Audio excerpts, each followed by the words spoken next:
What is the megatrend of the future you are working on, and how will it impact society? So I'm interested in how we as humans are the trends actually in the future. So how will we work with machines together, and which skills, which human skills like empathy, emotional intelligence will be more important than ever at the working place.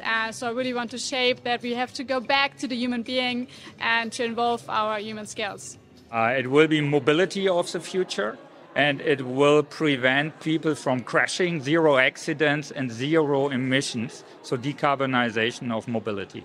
I mean, very obviously, if we can decarbonize mobility, we will contribute to slowdown of the climate change. I think that's one of the biggest problems and challenges we face as humankind.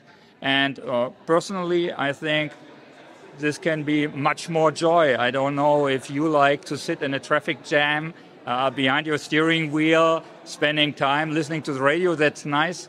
But imagine you wouldn't drive yourself. Wouldn't that be so much nicer? Well, as a Minister of Finance, I'm responsible for the finances of the land of Baden-Württemberg. And I think the most important topic is to be successful in the future. And what do you need for that? A good education system, great universities, and a lot of spirit. And that's where we are working on the right foundation to have the right people in the future to be successful in 10, 20, 30 years from now. So my personal studies are based on diplomatic trends, on international relations, on how we as a global society can work together. And that's also really what we try to get to know here, the different voices we have in the young generation and how we want to shape our future.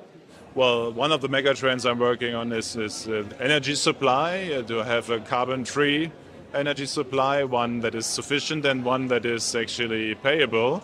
And I want us in Germany especially and in Europe to be more open to new technologies. Yes, solar and wind is important, but there's so much more.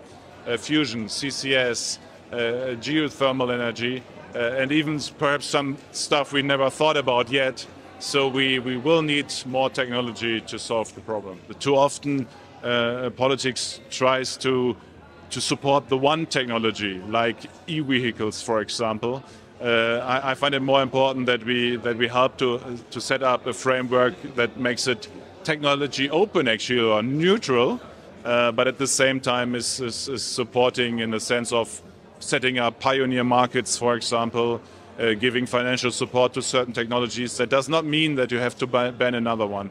I guess right now we can't escape artificial intelligence. I know it sounds a bit like a hype topic, but I have to say I'm working since 30 years now, and I've never seen something like that. The exponential development of AI, it's mind-boggling. And basically it affects any industry I can think of and any kind of like profession within an industry. So that's why I'm super excited. I see tons of opportunities and at the same time tons of challenges. Yeah, so currently I'm working on a megatrend of digitalization. So it's a very important megatrend. It's also for me in the department of development of people and learning really important to learn also in a digital way. And we have a big program that is about giving the employees the chance to learn about digitalization. So that was a major topic for me that year. And we are also looking to a next megatrend, that's sustainability, to really make our planet better here and to have that trend also covered in the learning department. So we are working at ZF currently on generative AI.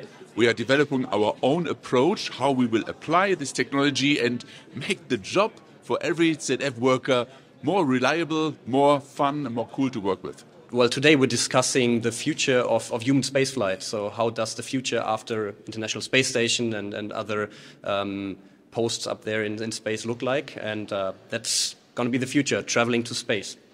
Well, I mean, I work on China, so I think the mega trend that I'm interested in is the rise and the position of China in the world, also in terms of technology, innovation. We have to compete with China, and so I think that's going to shape the future.